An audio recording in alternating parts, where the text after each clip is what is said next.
Į ką labiausiai reikėtų atkreipti dėmesį ateinančią savaitę žuvims, vėžiams ir skorpionams. Bendras fonas, pagrindinė savaitės energija kokia bus, pagrindinė jūsų nuotaika, nusiteikimas ateinančią savaitę, kas ateina į jūsų gyvenimą, darbai, jūsų veikla, finansai,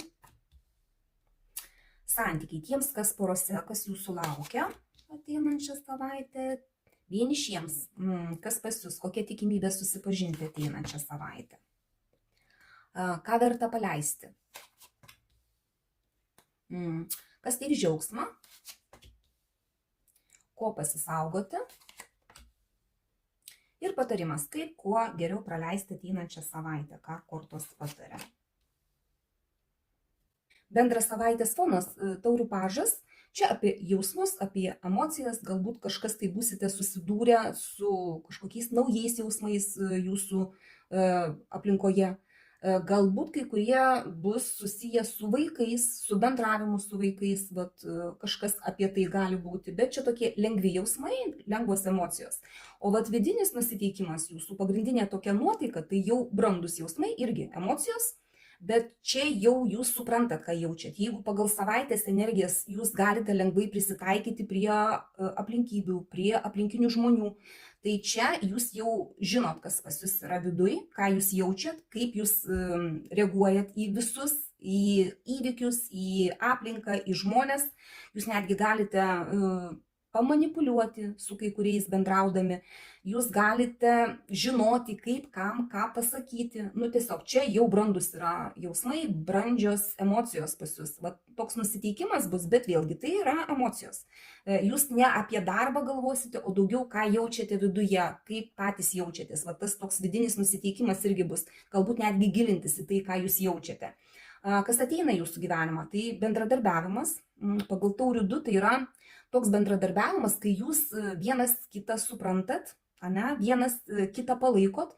Čia gali būti bendradarbiavimas tiek porose, galbūt kažkokios tai yra naujos pažintys, galbūt kažkokios tai ir kažkas nesenai prasidėjo pas jūs ir tas toksai supratimas, vienas kitą suprantate, norite būti kartu, norite bendrauti. Tiek darbinės gali būti kažkoks tai bendradarbiavimas susijęs su jūsų veikla, kur irgi yra supratimas, kūryba kartu, kartu kažką tai gali daryti, tas ateina į jūsų gyvenimą.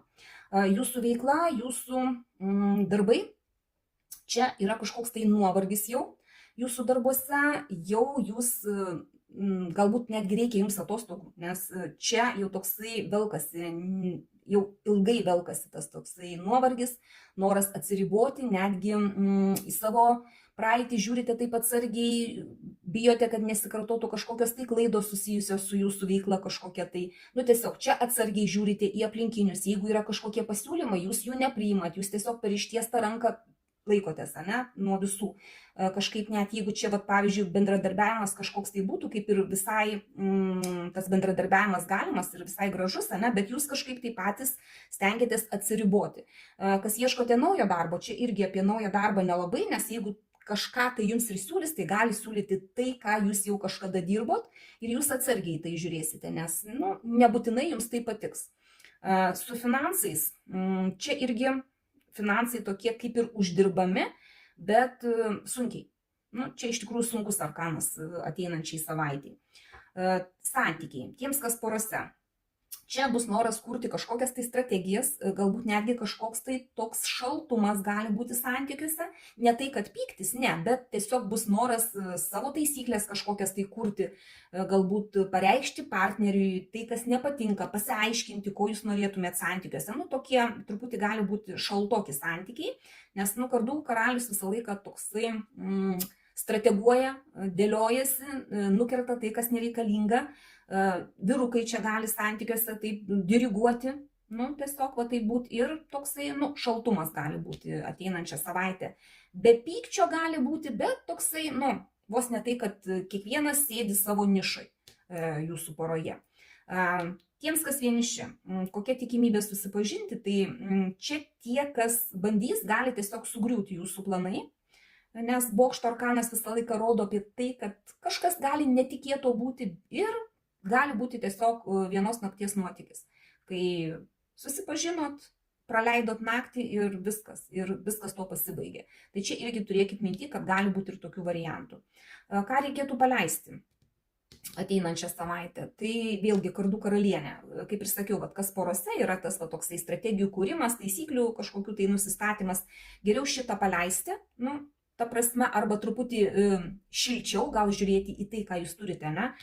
Nes čia taisyklės, čia yra šaltumas, čia toksai nukirtimas, tai ko jums nereikia, bet vadinasi, galbūt ateinančią savaitę truputį minkščiau reikėtų žiūrėti į tokius atvejus. Jeigu kažką aiškinatės, ne, kažkas tai tokio jums ten neaišku, norite susidėlioti taškus ant į, tai truputį lengviau reikėtų žiūrėti. Tai dar reikėtų paleisti vyrukai, jeigu žiūrite. Tai reikėtų paleisti buvusias savo kažkokias tai kurios galbūt dar kažkur tai jūsų gyvenime šmėžuoja. Tai čia paleiskit, praeitis tegu lieka praeityje. Tada turėtų būti lengviau. Kas džiugins, kas teiks jums džiaugsmą? Taurių karalienė. Vėlgi pagal jūsų būseną vidinę, vėlgi jausmai, emocijos ir savaitė tokia emocionali, galbūt ir džiugins tai, kad jūs jausitės taip, emocijos kažkokios, tai bus džiaugsmas kažkoks, arba gali kai kuriems būti, kad džiugins kažkokia tai moteris, kuri tokia empatiška, kuri suprantanti, draugė gali būti, gali būti tiesiog, arba kažkas tai kolegė gal, bet, toks žmogus, kuris gali išklausyti, suprasti, apkabinti, paguosti, ta prasme, kažkas tai tokio gali teikti džiaugsmą. Ko pasisaugoti? Kardų trejetukas. Čia iš tikrųjų kažkas tai, kas ne pagal jūsų širdį, kažkas tai, kas jums nepatinka. Ir tai informacija galbūt reikėtų, jeigu gausite kažkokią informaciją, kuri nepatiks jums, reikia ją išgyventi. O geriau tiesiog pasisaugoti, save atriboti nuo tokių dalykų, kurie jūs liūdina. Tuo labiau, kad čia emocijos. Galbūt ir sužinot galit kažką tai, galbūt kažkoks ar informacija kažkokia ateis, kuri jums nepatinka. Tai čia, galbūt netgi reikėtų pasisaugoti, neįlysti į trikampius kažkokius tai, neįlysti į tokius, į tokias situacijas, kurios jūs liūdina. Tiesiog vengti. Neprisigalvoti kažko, ko nereikia, bet čia pagal šitą arkaną gali būti ir trikampiai kažkokie, tai kur galbūt irgi yra gal naujos pažintys kažkokios, kur galbūt nereikia jums į jas lysti. Turėkit minti, kad reikėtų saugotis tiek kažkokios informacijos, kuri ne pagal jūs, gavimas, nagrinėjimas ir tiesiog, jeigu jūs labai gilinatės, kažkas nepatinka, galbūt geriau atsiriboti, negu kad įlysti, gilintis ir skaudinti save. Taip, o patarimas savaitėje. Likimo ratas, tai čia iš tikrųjų reikėtų lengvai kitą savaitę leisti ir nestabdyti jokių gyvenimo pokyčių. Kažkas tai keičiasi jūsų gyvenime ir tegu keičiasi, sukitės kartu su tuo likimo ratu ir nebandykite stabdyti, laikyti tai, kas jau turi pasikeisti jūsų gyvenime. Galbūt čia ir bokštas griuvo kažkam, tai kas vieniši galbūt bandė ten su kažkuo susipažinti, sugriuvo, nepavyko taip, kaip jūs tikėjotės, tai taip vadinasi ir turi būti. Galbūt kažkoks tai bendradarbiavimas ar su veikla jūsų susiję, kažkokie tai įvykiai, kurie vis tiek jie įvyks kitą savaitę. Ir čia svarbu yra suprasti, kad ar jūs sutiksit su tuos įvykiais, kurie keičiasi, ar nesutiksit, jie vis tiek jūsų gyvenime bus. Čia pagal šitą arkaną, jeigu patarimas, tai reikėtų tiesiog lengvai priimti pokyčius. Nes mūsų gyvenime vis tiek kažkas tai keičiasi pastoviai. Ir kuo mes lengviau į tai žiūrime, tuo mums lengviau yra priimti viską. Tai ir šiaip tą savaitę galbūt visai būtų ir nebloga. Bent jau tokios aš jums jos linkiu. Dėkoju už jūsų laiką, širdutes ir iki sekančio karto.